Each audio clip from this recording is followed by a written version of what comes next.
అపోస్తులుల కార్యములు 8వ అధ్యాయం 25వ వచనాన్ని ఒకసారి చదువుదాం. అంతటా వారు సాక్ష్యమిచ్చుచు ప్రభువు వాక్యము బోధించి యెరూషలేమునకు తిరిగి వెళ్ళుచు సమరయులు అనేక గ్రామములలో సువార్త ప్రకటించుచు వచ్చిరి. ఈ సందర్భాన్ని మనం ఆలోచిస్తే ఆ పైన గారడీ సీమోను అనే ఒక వ్యక్తి ఉంటాడు. సమరయుల ప్రాంతంలో అతను ఒక సెన్సేషనల్గా మారిపోతాడు. అతను చేసేది తప్పు, అతను కేవలం డబ్బుల కోసమే మాయ చేస్తున్నాడు అన్నటువంటి విషయాన్ని తెలుసుకుని అక్కడ ఫిలిప్పు దేవుని పక్షాన వెళ్ళి వారికి సువార్త ప్రకటించడం, వారిని ప్రభు మార్గంలోనికి నడిపించడం, ఇవన్నీ చేసినటువంటి సందర్భాలలో అక్కడికి పేతురు గారు కూడా వస్తారు. వారంతా సమరయుల ప్రాంతాల్లో సువార్త ప్రకటిస్తూ ఉంటారు. అవి జరిగిన తరువాత 26వ వచనం, ప్రభువు దూత నీవు లేచి దక్షిణముగా వెళ్ళి యెరూషలేము నుండి గాజాకు పోవు మార్గమును కలుసుకొమ్మని ఫిలిప్పుతో చెప్పగా అతడు లేచి వెళ్ళెను. ఈ సందర్భంలో ప్రభువు దూత మాట్లాడుతూ ఉంది. ఎవరితో? ప్రభువు దూత ఎవరితో మాట్లాడుతుంది? చదివారుగా, ఏముంది అక్కడ? మొత్తం పుట్టుపూర్వత్రాలు వద్దు, అక్కడ ఎవరితోనూ చెప్పాలి. ఫిలిప్పుతో. అంటే ఫిలిప్పుతో దేవుని దూత మాట్లాడింది. ఏమని మాట్లాడింది? నీవు లేచి దక్షిణంగా వెళ్ళాలట, యెరూషలేము నుండి గాజాకు వెళ్ళే ప్రాంతంలోనికి వెళ్ళాలట. అంటే దేవుని దూత ఫిలిప్తో మాట్లాడుతూ ఉంది, నీవు లేచి నీ ఉన్న స్థలం నుండి దక్షిణం వైపుగా ప్రయాణం చేయాలి, యెరూషలేము నుండి గాజాకు వెళ్ళేటటువంటి అరణ్య మార్గంలో గుండా నువ్వు వెళ్ళాలి అని చెప్పిందట. ఇప్పుడు యెరూషలేము, గాజా ఈ మాటలు మీరు ఇప్పుడు చదువుతూ ఉన్నారు. ఈ మధ్యకాలంలో ఎక్కువగా వినబడుతూ ఉన్నాయి. వినబడుతున్నాయా? ఎక్కడ వినబడుతున్నాయి? న్యూస్లో వినబడుతున్నాయి కదా. ఇజ్రాయేల్కి హమాస్ తీవ్రవాదులకి మధ్య భీకర యుద్ధం జరుగుతూ ఉంది. ప్రజెంట్ ఆగింది, మొన్న వరకు కూడా జరిగింది. ఈ హమాస్ తీవ్రవాదులంతా ఎక్కడ దాక్కున్నారు? గాజాను ఇప్పుడు చదువుకున్నామే, ఆ గాజాలో తిష్ట వేశారు, హాస్పిటల్లో దాక్కున్నారు, పార్కుల్లో ఉన్నారు, కాలేజీల్లో ఉన్నారు. గాజా, ఈ గాజాను ఒక స్ట్రిప్ అంటారు. స్ట్రిప్ అంటే గాజా అనేది ఒక ప్రాంతం, అది దట్టమైన అడవి ప్రాంతం. మరో పక్కేమో సముద్రం, ఒక పక్కేమో దట్టమైన అడవి. అది కొంత భాగం విస్తరించి ఉన్నది. దీనిని గాజా స్ట్రిప్ అంటారు. ఒకసారి మ్యాప్లోనికి వెళ్దాం. మన బైబిల్లో మ్యాప్ ఉంటుంది, రెండో మ్యాప్ చూడండి. అందరి బైబిల్లో కూడా మ్యాప్ పాయింట్ ఉంటుంది. రెండో మ్యాప్లో ఇజ్రాయేలీల గోత్రములను తెలుపు పాలస్తీనా పటం అని ఉందా? ఇదివరకు ఇజ్రాయేల్ అనేది సెపరేట్గా దేశం కాదు. పాలస్తీనాలో ఒక ప్రాంతంగా ఇజ్రాయేల్ దేశం ఉండేది. ఇప్పుడు పాలస్తీనా వేరు, ఇజ్రాయేల్ దేశం వేరు, పాలస్తీనా వేరు. ఈ పాలస్తీనాలోనే హమాస్ తీవ్రవాదులు ఉన్నారు. కనిపించిందా? రెండోది నిలువుగా ఉంటుంది. ఇజ్రాయేలీల గోత్రములను తెలుపు పాలస్తీనా పటము. ఇక్కడ మనకు ఎడమవైపు బ్లాక్ కలర్లో పైనుండి ఒక అడ్డగీత అలాగా కింద వరకు ఉంది చూడండి. పైనుంచి కింద వరకు సీదోను, తూరు, అక్కో, కర్మేలు పర్వతం, దోరు, తర్వాత యుప్పేకి ఎడమ వైపునేమో మహాసముద్రం ఉంది. యుప్పేకి కిందకి వెళ్తే ఏముంది? గాజా ఉంది. అంటే ఈ గాజా స్ట్రిప్ను ఆనుకుని మహాసముద్రము లేదా మధ్యధరా సముద్రం అనే ఒక సముద్రం ఉందన్నమాట. ఏముంది? మహాసముద్రము లేదా మధ్యధరా సముద్రం. ఇది సీదోనికి పక్కనుంది, తూరు పక్కనుంది, అక్కో ఊరు పక్కనుంది, కర్మేలు పర్వతం పక్కనుంది, దోరుకు పక్కనుంది, యుప్పేకు పక్కనుంది, గాజా వరకు కూడా విస్తరించి ఉంది. ఆ పైనుంచి అనగా ఉత్తర దిక్కు నుండి దక్షిణం వైపు వరకు కూడా మహాసముద్రం లేదా మధ్యధరా సముద్రం ఉంది. ఈ మధ్యధరా సముద్రానికి కుడివైపున గాజా అనేటటువంటి ఒక ప్రాంతం ఉంది. ఈ గాజా అనేది ఒక స్ట్రిప్ అన్నారు దానిని.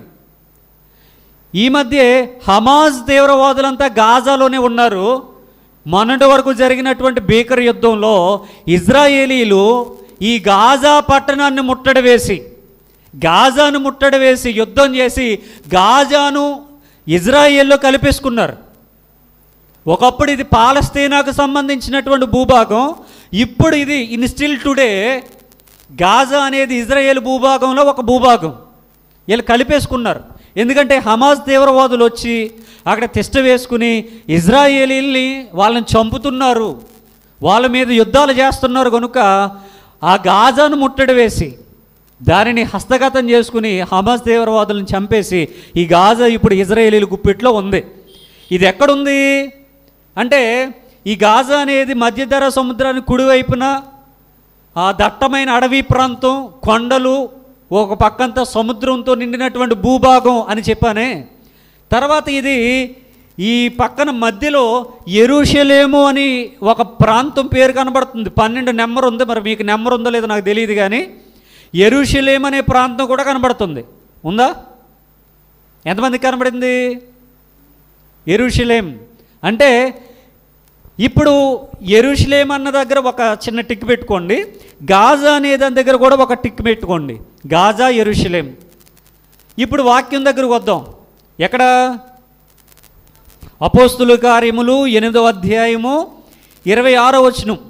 నీవు లేచి దక్షిణంగా వెళ్ళి యెరూషలేము నుండి గాజాకు పోవు అరణ్య మార్గంలో కలుసుకోమని ఫిలిప్పుతో చెప్పిందట. అంటే నీవు లేచి దక్షిణ ప్రాంతానికి ప్రయాణమే వెళ్ళాలి. ఆ దక్షిణ ప్రాంతంలో నీకు యెరూషలేము కనబడుతుంది. ఆ యెరూషలేము నుండి ఎక్కడికి వెళ్ళాలి? గాజాకు వెళ్ళాలి. యెరూషలేము నుండి గాజాకు వెళ్ళాలి. అక్కడికి వెళ్ళమని దేవుని దూత ఎవరికి చెప్పింది? ఫిలిప్పుతో చెప్పిదటండి.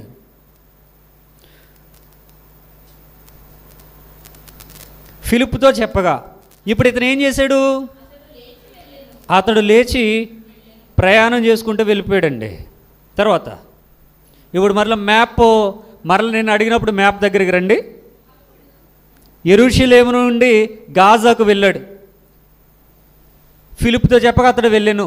అప్పుడు ఐతోపీయుల రాణి అయిన కందాకే క్రింద మంత్రి ఆమె యొక్క ధనాగారం అంతటి మీదనున్న ఐతోపీయుడైన నపుంసకుడు ఆరాధించడానికి యెరూషలేమునకు వచ్చి ఉండెను.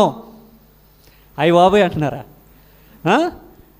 అప్పుడు ఏం జరిగింది అంటే ప్రభువు దూత ఫిలిప్పును వెళ్ళమండానికి గల కారణం ఏంటంటే ఉత్తిని వెళ్ళిపోమనలేదు. ఈ పైన ఉన్నటువంటి ఫిలిప్పుని నువ్వు దక్షిణ వైపుకు ప్రయాణం చేసి యెరూషలేముకి వెళ్ళి యెరూషలేము నుండి అక్కడ ఉన్నటువంటి గాజా అనే ప్రాంతానికి, మధ్యధరా సముద్రం లేదా మహాసముద్రానికి ఆనుకుని ఉన్నటువంటి గాజా ప్రాంతానికి వెళ్ళి అక్కడ ఐతోపీయుల దేశము నుండి ఐతోపీయుల రాణి అయిన కందాకే ఆమె దగ్గర ఆమె ధనాగారం అంతటిలో ఆర్థిక శాఖ మంత్రిగా ఉన్నటువంటి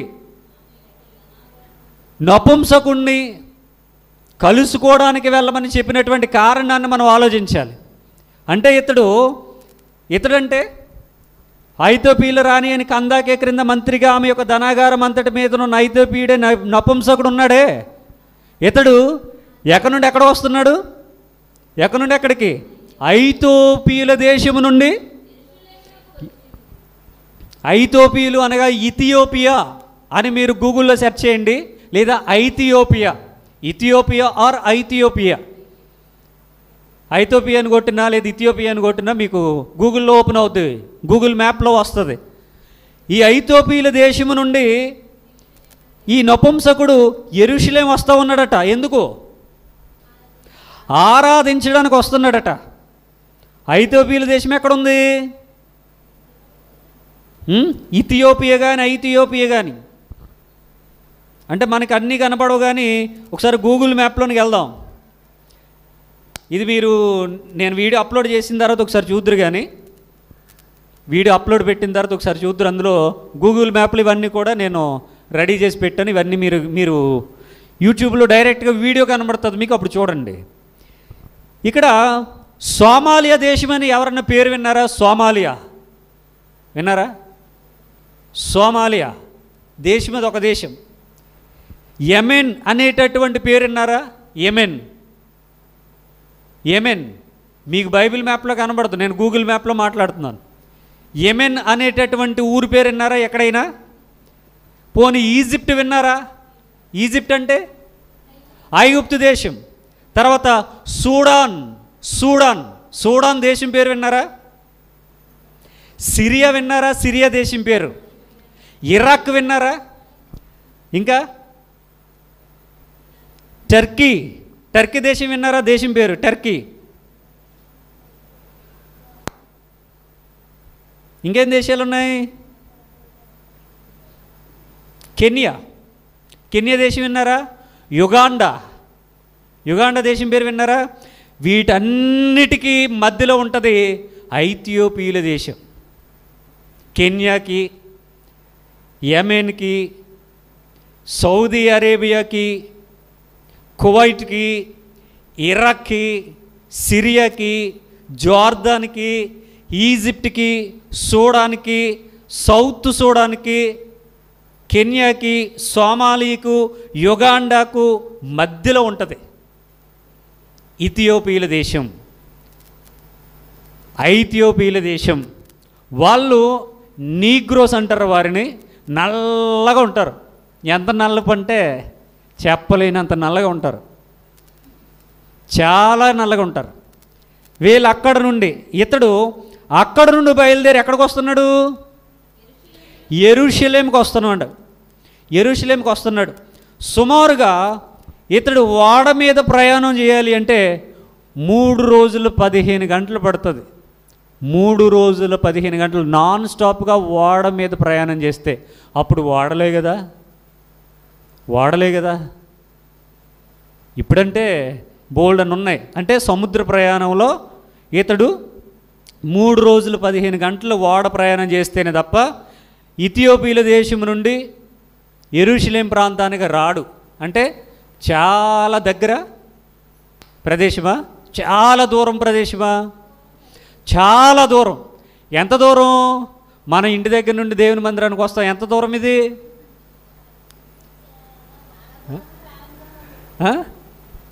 ఇప్పుడు మేము కొత్తపేటలో ఉంటున్నాం కాబట్టి మాకు ఒక 10 నిమిషాలు పడుద్ది. బండి ఎక్కిన ఆటో ఎక్కిన 10 నిమిషాలు వచ్చేస్తాం కదా. మీకెంత టైం పడుద్ది?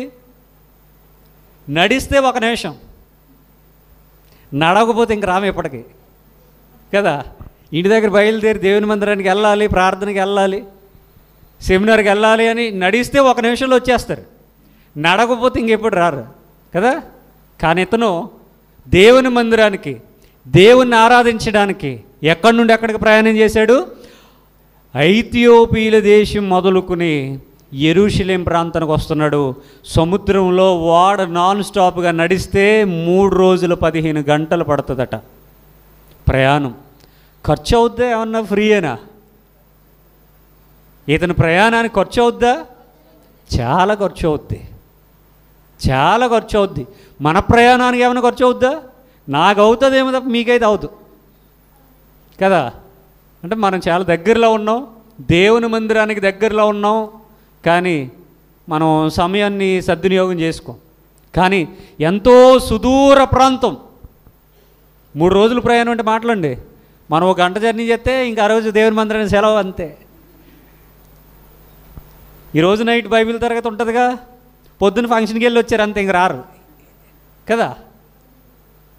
పొద్దున్న కాలేజీకి వెళ్ళారు, ఇంక రారు నైట్ మీటింగ్కి అంటే మన ప్రయాణం దగ్గరే, మన ప్రయాణానికి పెద్ద ఖర్చేమీ కాదు. మన ఇంటి పక్కనే ఉన్నాం, చర్చి పక్కనే ఉన్నాం, మనం పెద్ద దూరమేం కాదు. మిడిల్లో ఉంది చర్చి, ఈ చుట్టూ ఇల్లులు ఉన్నాయి. ఎవరో ఎక్కడి నుండి బయలుదేరినా ఆ మూల నుండి ఈ మూలకి, ఈ మూల నుండి ఆ మూలకి 1 నిమిషంలో నడిచి వచ్చేస్తారు, 4 అడుగులు అంతే కదా. ఇంత దగ్గరలో ఉన్నా సరే మనం దేవుని మందిరానికి రాము. కానీ ఈయన ఐథోపియల దేశము నుండి లేదా ఇథియోపియల దేశము నుండి అనేక దేశాలు దాటుకుంటూ సముద్ర ప్రయాణం చేసుకుంటూ ఓడ మీద ప్రయాణం చేసుకుంటూ రావాలి. లేకపోతే ఒకవేళ రోడ్డు మార్గం అయితే ఇంకా లేట్ అవుద్ది, రోడ్డు ప్రయాణం అయితే ఇంకా లేట్ అవుద్ది. ఓడ మీద అయితే 3 రోజులు, మరి రోడ్డు మీద అయితే ఏమండి సుమారుగా ఇతను ప్రయాణం చేసినటువంటి కిలోమీటర్లు ఎంతో చెప్తాను. అంటే ఎగ్జాక్ట్ కిలోమీటర్లు కాదు కానీ అంతకంటే ఎక్కువ ఉండొచ్చు. 4109 4109 కిలోమీటర్లు. దూరమా దగ్గర? చాలా దూరం. 4109 కిలోమీటర్లు. సుమారుగా కారు మీద కనుక బయలుదేరితే 87 గంటలు పడుతుందట. రోజుకి 24, అంటే 4 రోజులు పట్టేద్ది. 4 24లు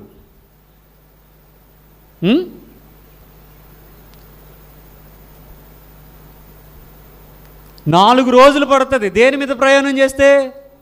కారు. ఇందాక ఓడ, ఇప్పుడు కారు మీద ప్రయాణం చేస్తే 4 రోజుల సుమారుగా 4 రోజులు 87 గంటలు పడుతుంది. అది కూడా ఆగకుండా వస్తే. కారు ఆగాలా? ఆగకుండా వచ్చేద్దా? ఖచ్చితంగా ఆగాలి, లేకపోతే ఇంజిన్ పేలిపోద్ది. మనకు ఓపుకుందని కారు నడిపేయకూడదు, మనకు ఓపుకుందని బండి కూడా నడపకూడదు. వాటికి కొంచెం రెస్ట్ కావాలి. ఒక 2-3 గంటలు జర్నీ చేసిన తర్వాత కాసేపు దానికి రెస్ట్ ఇవ్వాలి. ఒక అరగంట పక్కన పెట్టి కూర్చుని ఆ ఇంజిన్ కూలింగ్ అయ్యేంత వరకు మనం కూల్గా ఉండాలి. అంటే సుమారుగా అతడు ఒకవేళ ఐథియోపియల దేశము నుండి యెరూషలేముకి కారుతో కనుక వస్తే, కారు మీద ప్రయాణం చేసి వస్తే, కారు లేదా ఆ రోజున ఓడ మీద వస్తే చెప్పాను 3 రోజులు 15 గంటలని. కారు మీద వస్తే సుమారుగా 87 గంటల ప్రయాణం, సుమారుగా 4109 కిలోమీటర్లు. అంతకంటే ఎక్కువే ఉంటుంది. ఎగ్జాక్ట్ పాయింట్ కాదు, నేను ఊరు చెప్తున్నా. ఆ ఊరిలో మళ్ళీ ఏ మూలకి వెళ్ళాలో తెలియదే, ఏ చోటకి వెళ్ళాలో తెలియదు, ఎక్కడ ఆగాలో తెలియదు కదా. ఎగ్జాక్ట్ ఏ మూలో కాదు కానీ జస్ట్ అది ఎంటర్ అవ్వడానికి 4109 కిలోమీటర్లు. అంటే చాలా దూరం ప్రయాణం చేసేట ఇతడు. ఒకవేళ నడిచి వెళ్ళాలనుకుంటే, నడిచి గనక వెళ్ళాలనుకుంటే 854 గంటల ప్రయాణం. 854 గంటల ప్రయాణం. నడవగలరా? రోజుకి 24 గంటలు కదా, 24 గంటలు నడుస్తారా? అస్సలు నడిచే ప్రసక్తే లేదు. ఒకవేళ నడిస్తే 854 గంటలు పడుతుందట. ఇది జరగని పని. అంటే అతడు దేవుణ్ణి ఆరాధించడానికి, కేవలం దేవుణ్ణి ఆరాధించడానికి ఇంత సుదూర ప్రయాణాన్ని కలిగి ఉన్నాడు, ప్రయాణం చేసి వస్తున్నాడు. అప్పుడప్పుడు మీటింగ్స్ విషయంలో చాలా దూరం వెళ్ళాల్సి వస్తుందండి. 1 రోజు 2 రోజులు బస్సు మీద కానీ, కారు మీద కానీ, ట్రైన్లో కానీ ప్రయాణం చేస్తే జస్ట్ కూర్చోవడమే కదా ప్రయాణం అంటే. కానీ ఎక్కడ లేని ఒళ్ళు నొప్పులు, ఎక్కడ లేని హెడేక్, ఎక్కడ లేని తలపోటు వచ్చేస్తుంది. చాలామంది అంటారు, ఎందుకన్నా బాబు ఇంత దూరం, యూట్యూబ్లో ప్రసంగం చూస్తే అయిపోద్ది కదా. ఇంత దూరం వేలాది కిలోమీటర్లండి. చాలా ఇబ్బంది అనిపిస్తుంది. 6 రోజులు ఇంక మరలా మనసు ఏ పని మీదకి వెళ్ళదు. కూర్చుంటే నిద్ర వచ్చేద్ది, నిలబడితే జోగొచ్చేద్ది, అపదపాలు పడిపోతాం. అంత భయంకరంగా ఉంటుంది, అంత భయంకరంగా ఉంటుందండి.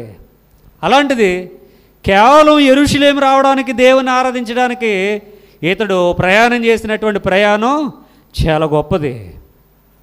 ఏమండి? చాలా గొప్పది. ఇక వచ్చేద్దాం. 26 చదివాం కదా. అంటే ఇంత సుదూర ప్రయాణం పెట్టుకుని ఐతోపీల రాణి దగ్గర కందాకే క్రింద రాజధనాగారం అంతటి మీద ఆర్థిక శాఖ మంత్రిగా ఉన్నటువంటి నపుంసకుడు అంత దూరం ప్రయాణం చేసి యెరూషలేములోకి వస్తుంటే, ఇక్కడ యెరూషలేము నుండి దక్షిణ భాగంలోనికి వెళ్ళి యుప్పేకు అక్కడ గాజా స్ట్రిప్కి వెళ్ళమని ప్రభుదూత ఫిలిప్కి చెప్పిన సమాచారాన్ని బట్టి అతడు బయలుదేరాడు. నపుంసకుడేమో ఆరాధించడానికి వచ్చాడు, నపుంసకుడిని కలుసుకోవడానికేమో ఫిలిప్ వచ్చాడు. అర్థం చేసుకోవాలి. ఫిలిప్ ప్రయాణము దగ్గరేనా? ఫిలిప్ ప్రయాణం కూడా దగ్గర కాదు, ఎక్కడో ఉత్తర ప్రాంతంలో ఉన్నాడు. ఉత్తర ప్రాంతంలో ఉన్నవాడిని దక్షిణ ప్రాంతంలోనికి వెళ్ళమని, ఈ దక్షిణ ప్రాంతంలో యెరూషలేముకి కింది భాగంలో గాజా స్ట్రిప్ అనేది ఉంది. మధ్యధరా సముద్రం లేదా మహాసముద్రానికి ఆనుకుని ఉన్నటువంటి ఆ దట్టమైన అరణ్య ప్రాంతానికి వెళ్ళమని చెప్పింది. ఒకరేమో దేవుణ్ణి ఆరాధించడానికి వచ్చాడు, మరొకరేమో ఆరాధించడానికి వచ్చిన వ్యక్తిని కలుసుకోవడానికి వచ్చారు. ఇద్దరిది కూడా ఇంతకుముందు ఇద్దరికి ఏమైనా సంబంధాలు ఉన్నాయా? ఇద్దరికి మాటలు ఉన్నాయా? ముఖ పరిచయాలు ఏమైనా ఉన్నాయా? బంధువులా? ఏం కాదు. ఒకరంటే ఒకరికి తెలియదు. ఇంకా ఈ నపుంసకుడికి ఫిలిప్ తెలియదు, కానీ ఫిలిప్కి నపుంసకుడు తెలుసు. ఎలా తెలుసు? మరి బంధుత్వం లేదన్నారు, స్నేహం లేదన్నారు, ఎప్పుడు కలుసుకోలేదన్నారు. మరి ఎలా తెలుసు? దేవుని దూత లేదా దేవుని ఆత్మ తెలియజేసింది కనుక. అంతేనా? పైనుంచి చదువుకున్నారు, దేవుని దూతగా చెప్పింది. ప్రభువు దూత లేదా దేవుని దూత. దేవుని దూత చెప్పకపోతే ఫిలిప్కి ఎలా తెలుసు? ఏం తెలియదు. రైట్. 28వ వచనం. అతడు తిరిగి వెళ్ళొచ్చు. ఎవరు?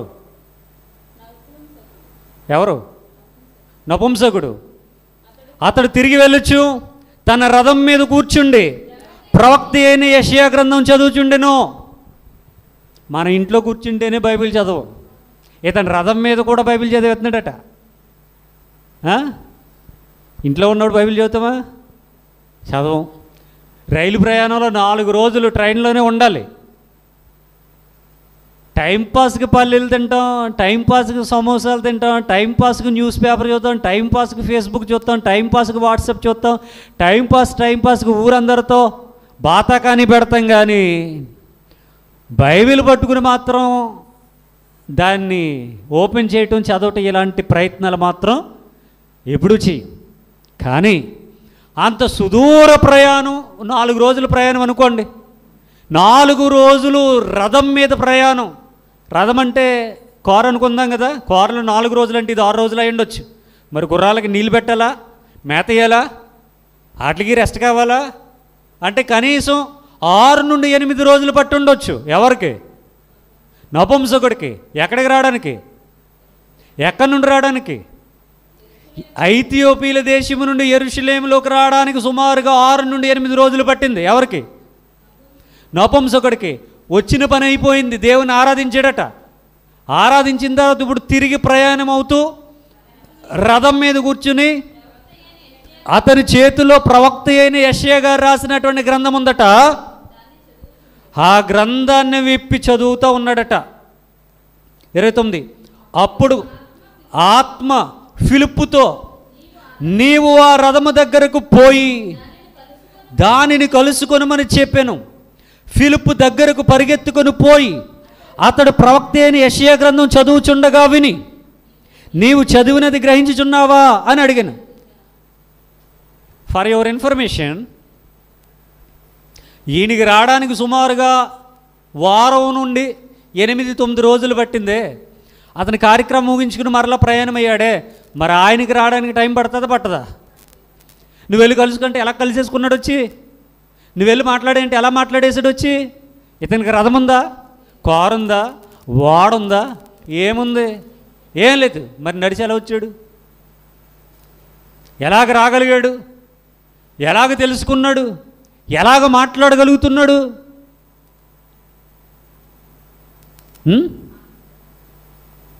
ఎలా?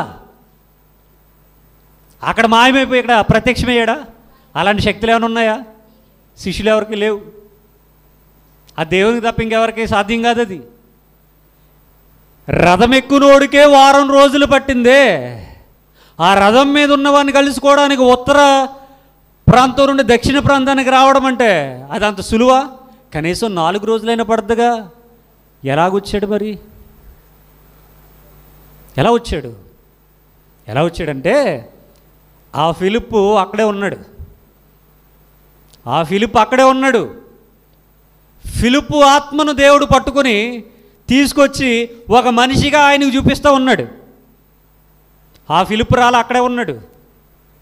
ఆ ఫిలిప్పు ఆత్మను దేవుడు తీసుకుని అతని రూపాన్ని దేవుడు వాడుకుని ఆ రూపాన్ని ఈ నపుంసకుడి దగ్గరికి తీసుకుని వచ్చి మాట్లాడిస్తూ ఉన్నాడు. ఆ ఫిలిప్పు అక్కడ అలాగే ఉన్నాడు.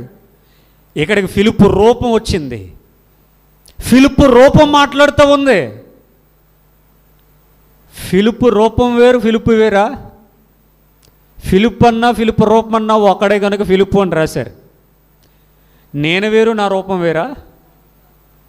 నేను అనాలంటే రూపం ఉండాలి. ఆ రూపమే నాదని నేను చెప్పాలి. బైబిల్ అర్థం చేసుకోవాలి అంటే అది మామూలు విషయం కాదు. అది తపస్సు చేస్తే తప్ప బైబిల్ అనేది అర్థం కాదు. అందుకని ధ్యానించండి అని చెప్పారు. ఒక వ్యక్తి రథం మీద ప్రయాణం చేసి రావడానికి 8 రోజులు పడితే కనీసం 4 రోజులన్నా పడుతుందిగా పరిగెట్టేవాడికి. నడిచి రావాలంటే చెప్పాను కదా, సుమారుగా 859 గంటలు ఎన్నో సమయం పడుతుందని. ఎవరికి? నపుంసకుడికి. మరి కనీసం 450 గంటలన్నా పట్టాలిగా. ఎవరికి? ఫిలిప్కి. మరి ఎలా వచ్చాడు? వెళ్ళిపో అంటే ఎలా వెళ్ళిపోయాడు? మాట్లాడే అంటే ఎలా మాట్లాడేశాడు? ఆత్మవశుడై ప్రయాణం చేసి, అనగా ఫిలిప్పుగానే ఉన్నాడు. అతని ఆత్మ ఫిలిప్పు రూపంలో నపుంసకుని దగ్గరికి వచ్చి మాట్లాడుతూ, ఇది మీకు బాగా అర్థం అవ్వాలంటే ఒక మాట చెప్తా. ప్రకటన గ్రంథం ఉందా? తీయకండి, ఉందిగా. ఎవరు రాశారు? ఎలా రాశారు? పద్మాసు ద్వీపములో పరవాసిగా ఉన్నాడట. ఇతడు ఆత్మవశుడై పరలోకానికి వెళ్ళి, పరలోకంలో A to Z ఏమేమి జరుగుతున్నాయి, ఎక్కడెక్కడ ఏమేమి ఉన్నాయో, గొర్రెపిల్ల ఏం చేస్తుందో, సింహాసనం మీద ఎవరు ఉన్నారో, అల్ఫా ఎవరో, ఒమేగా ఎవరో, ఉన్నవాడెవడో, సర్వశక్తి గల దేవుడు ఎవరో, దూతలు ఎవరో, అదెవరో ఇదెవరో మొత్తం అన్నీ చూసి ఆత్మ భూమి మీదకి వచ్చిన తర్వాత రాసి పడేసాడు అన్నీ. మరి బాడీ ఇక్కడే ఉందిగా. ఎక్కడ? పద్మాసు ద్వీపంలో పరవాసనై ఉన్నాడే. చర్మం రోజు రోజుకి క్షీణించిపోతూ ఉంది. చుట్టూ భయంకరమైన తేళ్ళు, పాములు, భయంకరమైన విష జంతువులు ఉన్నటువంటి అరణ్య ప్రాంతం పద్మాసు ద్వీపం. ఏ నరమాత్రుడు కూడా అందులో కాలు పెట్టడు. అంత భీకరమైన అరణ్య ప్రాంతం, అడవి. అందులో అలాగే శవంలా పాడేశారు. చర్మం కుట్టేసి. చర్మానికి ఉన్నటువంటి లక్షణం ఏంటంటే రోజు రోజుకి ఎండ తగిలే కొద్దీ అది ముడుచుకుపోద్ది.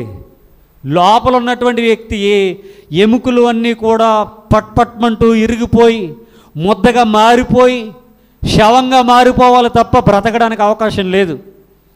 బాడీకి ఈ పరిస్థితి ఉంటే ఆత్మేమో పరలోకానికి వెళ్ళి పరలోకంలో జరిగే సందర్భాలన్నీ కూడా చూసి మరలా భూమి మీదకి వచ్చిన తర్వాత అన్నీ రాశాడట గ్రంథంలో.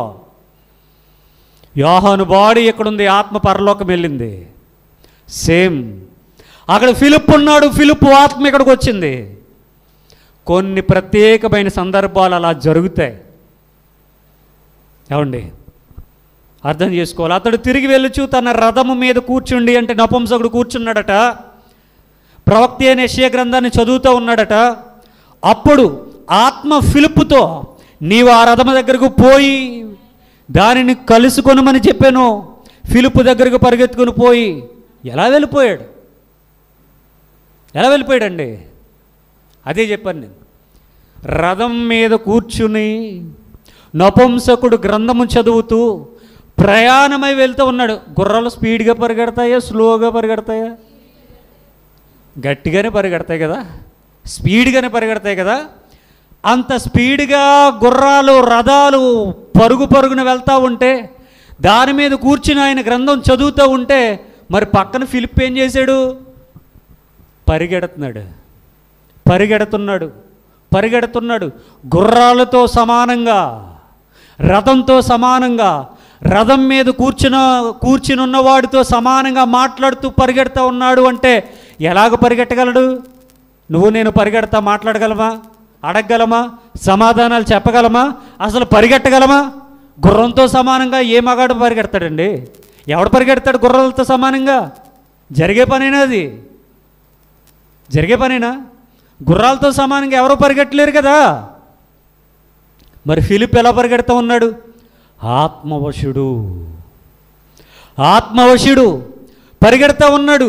ఆయన రథం మీద కూర్చున్నాడు, గ్రంథం చదువుతూ ఉన్నాడు, యెషయా గ్రంథం. ఈయన పరిగెడతా ఉన్నాడు, గుర్రాలు పరిగెడతా ఉన్నాయి, రథం ముందుకెళ్తా ఉంది, సమానంగా పరిగెడతా ఉన్నాడు. అది మనిషి చేసే పనేనా? కాదు. అతడు ఆత్మవశుడై, అందుకనే ఫిలిప్పుతో ఆత్మ చెప్పి నీవు పరిగెట్టుకుని పోయి దగ్గరికి వెళ్ళి మాట్లాడేస్తున్నాడు. అంతలా ఎలా జరిగింది? అంతలా జరగడానికి గల కారణం ఏంటంటే అతడు ఆత్మవశుడై ఉన్నాడు. పరిగెట్టేది శరీరము కాదు, అతనికి కనబడాలి కనుక ఒక మనిషి ఆకారం అతనికి కనబడుతూ ఉంది. కనబడుతూ ఉంది. రథము దగ్గరికి పోయి దానిని కలుసుకొనమని చెప్పిన ఫిలిప్పు దగ్గరకు పరిగెత్తుకొని పోయి అతడు ప్రవక్త అయిన యెషయా గ్రంథం చదువుచుండగా విని, నీవు చదువునది గ్రహించుచున్నావా అని అడుగుగా, అతడు ఎవడైనను నాకు త్రోవ చూపుకుంటే ఎలాగూ గ్రహింపగలనని చెప్పి రథం ఎక్కి తనతో కూర్చుండమని ఫిలిప్పును వేడుకు. ఇప్పుడు వరకు కూర్చోమన్నాడా? కూర్చోమనలేదు. ఇతడు చదువుతుంటే ఇతడు వింటా ఉన్నాడట. రథం వెళ్ళిపోతుంది, ఇతడు పరిగెడతా ఉన్నాడు. రథం స్పీడ్గా వెళ్తుంది, ఇతడు స్పీడ్ పెంచుతూ ఉన్నాడు. గుర్రాలు పరిగెడతా ఉన్నాయి, ఇతడు పరిగెడతా ఉన్నాడు. ఇతడు రథం మీద కూర్చున్నాడు, ఇతనేమో పక్కన పరిగెడతా ఉన్నాడు. ఇతను గ్రంథం చదువుతున్నాడు, ఇతను వింటా ఉన్నాడు. ఇతడు చదువుతూ ఉన్నాడు, ఇతను వింటా ఉన్నాడు. చదువుతూ ఉంటే వింటా ఉన్నాడు. ఇది మనుషులు చేసే పనియేనా? కాదు. అది విన్న తర్వాత ఇప్పుడు ఫిలిప్ అడుగుతూ ఉన్నాడు, ఏమని? నీవు చదివినది గ్రహించుచున్నావా అని అడిగాడట. అలా అడిగినప్పుడు 31లో ఇప్పుడు నపుంసకుడు చెప్తున్నాడు, ఎవడైనా నాకు త్రోవ చూపుకుంటే ఎలాగూ గ్రహింపగలనని చెప్పి రథమెక్కి నాతో కూర్చోమని ఫిలిప్పును వేడుకున్నాడట. మరి అప్పటి వరకు కూర్చోమనలేదండి. ఎంత పరిగెట్టాడు మహానుభావుడు కదా. కూర్చోమని చెప్పలేదండి. అంటే కొంత దూరం ప్రయాణం చేసిన తర్వాత అప్పుడు కూర్చోమన్నాడండి. అతడు ఫిలిప్పును వేడుకోవడం అంటే కాలు పట్టేసుకుంటానయ్యా, నాకు ఇదేంటి చెప్పయ్యా అన్నాడనమాట. అంతలాగా బతిమలాడుతూ ఉన్నాడు. వేడుకొనెను. అతడు లేఖనమందు చదువుచున్న భాగం ఏదనగా, అతడంటే నపుంసకుడు. ఎక్కడుందంటే ఇది యెషయా గ్రంథంలో ఉందట. ఉందా? ఇంటికి వెళ్ళిన తర్వాత ఎక్కడుందో పక్కన రాసుకోండి, చదవండి. ఆయన గొర్రె వలె వదకు తేబడును, బొచ్చు కత్తిరించి వాని ఎదుటి గొర్రెపిల్ల ఎలాగూ మౌనంగా ఉండెనో అలాగే ఆయన నోరు తెరవకుండెను. ఆయన దీనత్వమును బట్టి ఆయనకు న్యాయ విమర్శ దొరకకపోయేను. ఆయన సంతానము ఎవరు వివరింతురు? ఆయన జీవం భూమి మీద నుండి తీసివేయబడింది. ఇది చదివాడట. ఎవరో? నపుంసకుడు. ఇది చదివితే నపుంసకుడికి అర్థమైందా? అర్థం కాలేదు. నపుంసకుడికి ఇది అర్థం కాలేదు. అర్థం కాకపోతే నాకు చెప్పు, నాకు ఎవడైనా త్రోవ చూపుకుంటే నాకు ఎలా తెలుస్తుందయ్యా? రా, రథం ఎక్కు, కూర్చో, చెప్పు అన్నాడు. ఎవరిని? ఫిలిప్పుని.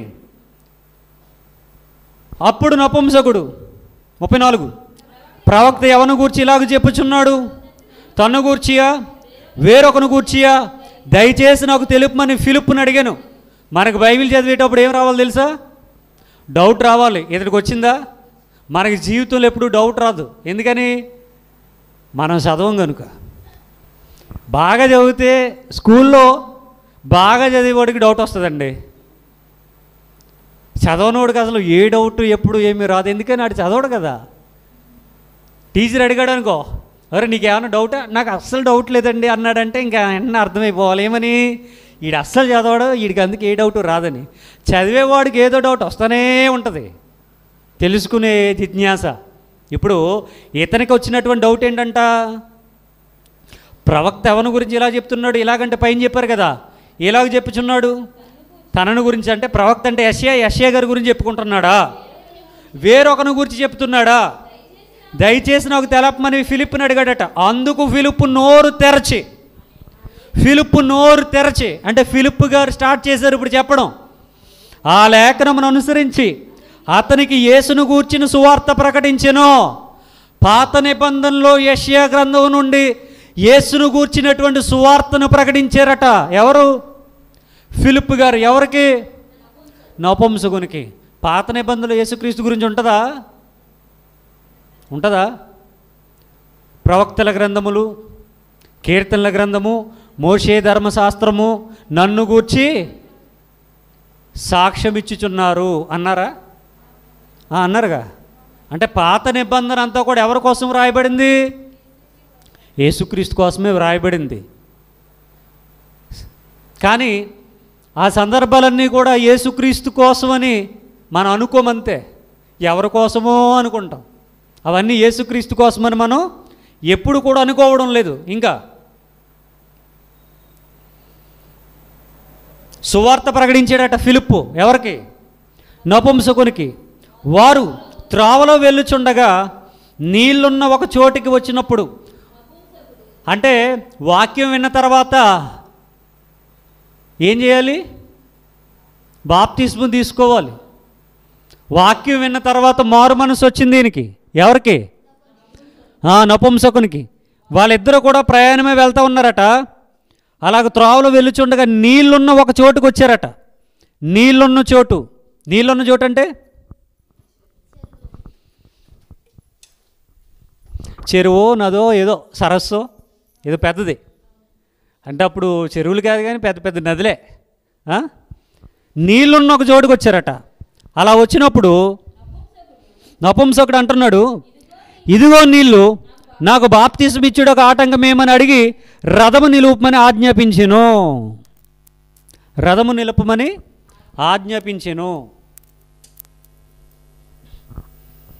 ఇదిగో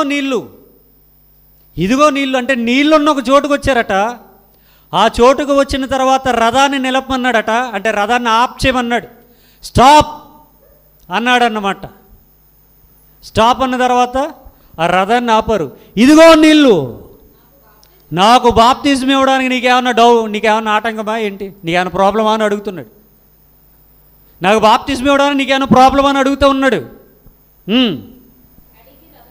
నిలుపుమని ఆజ్ఞాపించెను. 1 నెంబరు ఫుట్ నోట్.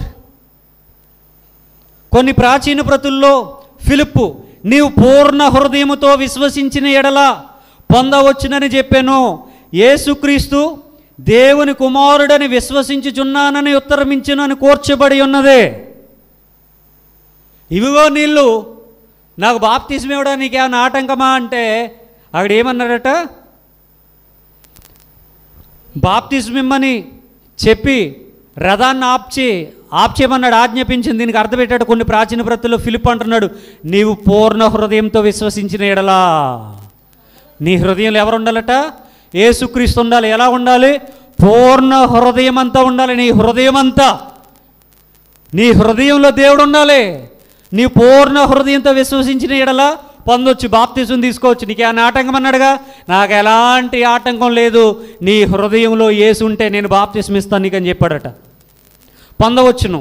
తర్వాత యేసుక్రీస్తు దేవుని కుమారుడని నీవు నమ్మితే, యేసుక్రీస్తు దేవుని కుమారుడని నమ్మాలా, దేవుడని నమ్మాలా? దేవుడే కుమారుడిగా ఈ లోకానికి వచ్చాడని నమ్మాలి. దేవుని కుమారుడు అంటే అర్థం అది. దేవుడు ఈ లోకానికి వచ్చిన తర్వాత ఏమని చెప్పుకున్నాడు? దేవుణ్ణి అని చెప్పుకోలేదు. మరేమని చెప్పుకున్నాడు? దేవుని కుమారుణ్ణి. అందుకనే కుమారునిగా పుట్టిన వాని యందు విశ్వాసం ఉంచి ప్రతివాడు నశింపక నిత్య జీవం పొందినట్లు ఆయన అనుగ్రహించిన అన్నారు. అందుకనే ఎందుకు? కుమారుడుగా పుట్టిన వాని యందు, కుమారుడిగా ఎవరు పుట్టారు? దేవుడు పుట్టాడు. దేవుడే కుమారుడిగా పుట్టాడు.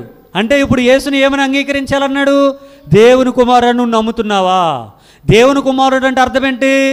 పాత నిబంధనలో యెహోవా, కొత్త నిబంధనలో యేసుక్రీస్తు అని నమ్ముతున్నావా? దేవుడే కుమారుడిగా వచ్చాడని నువ్వు నమ్ముతున్నావా? నమ్మితే నాకు ఎలాంటి డౌట్ లేదు, బాప్తిజం తీసుకొని చెప్తూ ఉన్నాడు. మనలో ఏమని నమ్ముతారు? అప్పులు పోతే బాప్తిజం తీసుకుంటాను, పిల్లకి పెళ్ళి అయితే బాప్తిజం తీసుకుంటాను, ఉద్యోగం వస్తే, ఇల్లు కట్టుకుంటే, పిల్లలు పుడితే అప్పుడు బాప్తిజం తీసుకొని అంటారు. అది కాదు, దానికైతే బాప్తిజం అక్కర్లేదు, పెళ్ళికి బాప్తిజం అక్కర్లేదు, మన ఇష్టం. పెళ్ళికి బాప్తిజం తీసుకోమని ఎవరు చెప్పారండి? నిలుపమని ఆజ్ఞాపించడంటే నాకు బాప్తిజం ఇవ్వడానికి ఎలాంటి ఆటంకం లేదు, నీ హృదయంలో యేసుక్రీస్తు ఉండాలి, యేసుక్రీస్తు నువ్వు దేవునికి అంగీకరిస్తే నాకు ఎలాంటి అబ్జెక్షన్ లేదు, నీకు బాప్తిజం ఇస్తానని ఫిలిప్పు చెప్పాడటండి. ఫిలిప్పు నపుంసకుడు ఇద్దరు నీళ్ళలోనికి దిగిరి, అంతటి ఫిలిప్పు అతనికి బాప్తిజం ఇచ్చాను. వారు నీళ్ళలో నుండి వెడలి వచ్చినప్పుడు ప్రభువు ఆత్మ ఫిలిప్పును కొనిపోయెను. అంటే ఇప్పుడు దాకా ఎవరు పట్టుకున్నారు? ఆత్మవశుడై ఉన్నాడు, ఆత్మతోనే ఉన్నాడు, ఆత్మే నడిపించింది, బాడీ ఎక్కడో ఉంది. ఇతనికి బాప్తిజం ఇచ్చి ఇద్దరు కూడా నీటిలో నుండి ఒడ్డుకొచ్చారట. ఒడ్డుకొచ్చిన తర్వాత నీళ్ళలో నుండి వెడలి వచ్చినప్పుడు ప్రభు ఆత్మ ఫిలిప్పును కొనిపోయిను. అంటే ఇక్కడ నుండి అక్కడికి తీసుకెళ్ళిపోయింది. ఎలా తీసుకుపోయింది? నడిచి, ఓడెక్కి, పరుగులెట్టి? నో, అలా కాదు. ఇక్కడ మాయమయ్యారు, అక్కడ ప్రత్యక్షమయ్యారు. అలాగా అవండి. ప్రభు ఆత్మ ఫిలిప్పును కొనిపోయిను. నపుంసకుడు సంతోషించుచు తన త్రోవను వెళ్ళెను. తన త్రోవ ఎక్కడి నుంచి ఎక్కడికి? ఇప్పుడు యెరూషలేము నుండి ఎక్కడికి వెళ్ళాలి? మరలా 1 వారం రోజులు ప్రయాణం చేయాలి. మధ్యలో కిలికియా, మధ్యలో ఇరాన్, ఆ పక్కన మర్చిపోయారు, ఇందా చెప్పాను కదా, ఉగాండా, చాలా దేశాలు ఉన్నాయి. ఇవన్నీ దాటుకుంటూ మరలా సుమారుగా ఇంకో 1 వారం రోజులు ప్రయాణం చేసి వెళ్ళాలి. అంటే ఒక ట్రిప్ సుమారుగా 15 రోజులు పట్టిందన్నమాట. దేవుని ఆరాధించడానికి సుమారుగా 15 రోజులు టైం వెచ్చించి వచ్చాడట. అంత దూరం ప్రయాణం చేశాడట. మనం ఎంత దూరం ప్రయాణం చేస్తాం? అది దూరం అంటే ఇంకా అయిపోయినట్టే. దూరం అన్నామా అయిపోయినట్టే. ఇక్కడైతేనే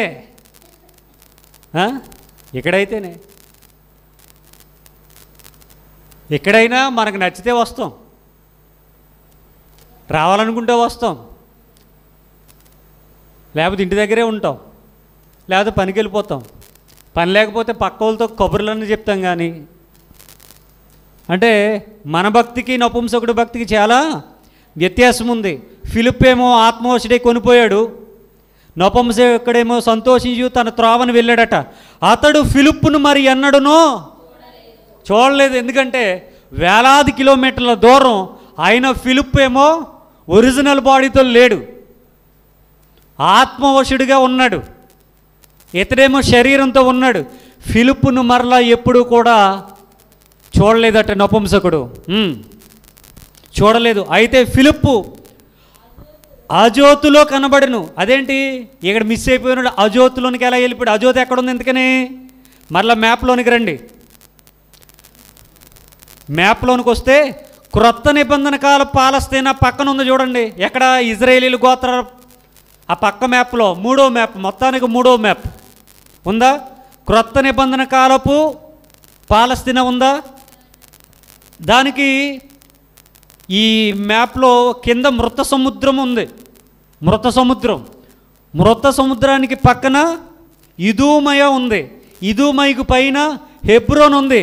హెబ్రోనుకు పైన యోదయ, అంటే యోదయ ప్రాంతం, యోదయ అరణ్య ప్రాంతం. బాప్తిస్మిచ్చి యోహాను గారు సువార్త ప్రకటించారు కదా, యోదయ అరణ్య ప్రాంతం ఇదే. ఇదూమయ, హెబ్రోనుకు పైన యోదయ ప్రాంతం ఉంది. యోదయకు పైన బెత్లెహేము ఉంది. బెత్లెహేముకు పైన యెరూషలేము ఉంది. బేతనీ ఉంది. బేతనీకి పైన యెరూషలేము ఉంది. వీటన్నిటికీ ఎడం పక్కన అజోతు ఉంది. అజోతు ఎక్కడుందంటే అజోతుకు కింద గాజా ఉంది, గాజాకు పైన అజోతు ఉంది. అంటే గాజాకు పైన ఉందన్నమాట. అంటే ఇక్కడ గాజా అని మనం చూసాం కదా రెండో మ్యాప్లో. గాజా నుండి పైకి ప్రయాణం చేస్తే అజోతు అనేటటువంటి ప్రాంతం ఉంది. రెండో మ్యాప్లో కనబడుతుంది అది, మూడో మ్యాప్లో మనకు కనబడుతుంది. చూసారా అజోతు? చూసారా? ఎక్కడ నుండి ఎక్కడికి వెళ్ళిపోయినా? గాజా యెరూషలేము నుండి అజోతు ప్రాంతానికి కొనుక్కోబడ్డాడట. ఎలాగా?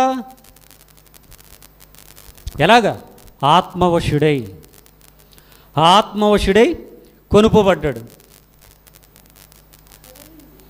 ఇక్కడ ఫిలిప్పును మరి అన్నడు చూడలేదు. అయితే ఫిలిప్పు అజోతులు కనబడను. అక్కడ నుండి కైసరయికి వచ్చే వరకు అతడు పట్టణములన్నిటిలో సంచరించి సువార్తను ప్రకటించి ఉండెను. కైసరై ఎక్కడుంది? ఆ రెండో మ్యాప్లో కనబడిందా?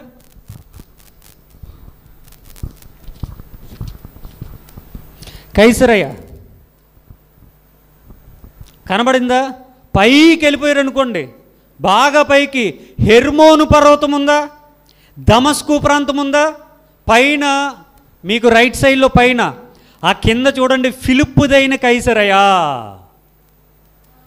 కనిపించిందా? బాగా పైకి వెళ్ళిపోతే లెబనోను పర్వతం, దాని పక్కన హెర్మోను పర్వతం, దాని పక్కన దమస్కు ప్రాంతం. దమస్కు ప్రాంతానికి కింద ఫిలిప్పుదైన కైసరయ్య ఉంది. ఇంకా కనిపించలేదు కొంతమందికి. ఫిలిప్పుదైన కైసరయ్య అంటే, ఫిలిప్పుదైన కైసరయ్య అంటే ఇక్కడ నుండి ప్రయాణం చేసి, ఎవరు? ఫిలిప్పు యెరూషలేం ప్రాంతం అంటే దక్షిణ ప్రాంతానికి వచ్చి, ఆ యెరూషలేము నుండి ఆజోతు ప్రాంతానికి క్రింద ఉన్నటువంటి గాజాకు వచ్చి, ఆ గాజా ఏమో మహాసముద్రం లేదా మధ్యధరా సముద్రానికి పక్కనున్నటువంటి గాజా అనేది ఒక స్ట్రిప్ అయితే, ఆ గాజా దగ్గరకు వచ్చాడనమాట. ఇతను కూడా చాలా దూరం ప్రయాణం చేసుకుని వచ్చాడు. ఎవరు? ఫిలిప్పు. కైసరయ్య ప్రాంతం నుండి వచ్చారట. కైసరయ్య, అందుకనే ఫిలిప్పుదైన కైసరయ్య అన్నారు. ఈయన ఎక్కడి నుండి బయలుదేరాడు? ఎవరు? నపుంసకుడు ఎక్కడి నుండి బయలుదేరాడు? ప్రారంభం ఐథియోపియా లేదా ఇథియోపియా, అక్కడి నుండి బయలుదేరి ఇక్కడికి వచ్చాడు. ఈయనేమో పైనుండి బయలుదేరి దక్షిణంగా వచ్చాడు, యెరూషలేముకి వచ్చాడు. యెరూషలేము నుండి మధ్యధరా సముద్రం ఆ పక్కన ఉన్నటువంటి గాజాకు వచ్చాడు. ఆ పని ముగిసిన తర్వాత అజోతులోనికి వెళ్ళాడు. అజోతులో నుండి మరలా ఎక్కడికి వెళ్ళిపోయాడు? దమస్కు దగ్గరున్న ఫిలిప్పుదైన కైసరయ్య ప్రాంతానికి వెళ్ళాడు. అయితే ఫిలిప్పు అజోతులు కనబడను. అక్కడ నుండి కైసరయ్యకి వచ్చే వరకు అతడు పట్టణములన్నిటిలో సంచరించుచు సువార్త ప్రకటించుచు వచ్చెను. ఏమండి, ఎంత దూరం? ఏమండి, అంటే ఒక ఆత్మను రక్షించడానికి ఇతడు అంత దూరం ప్రయాణం చేసుకుంటూ వచ్చాడు.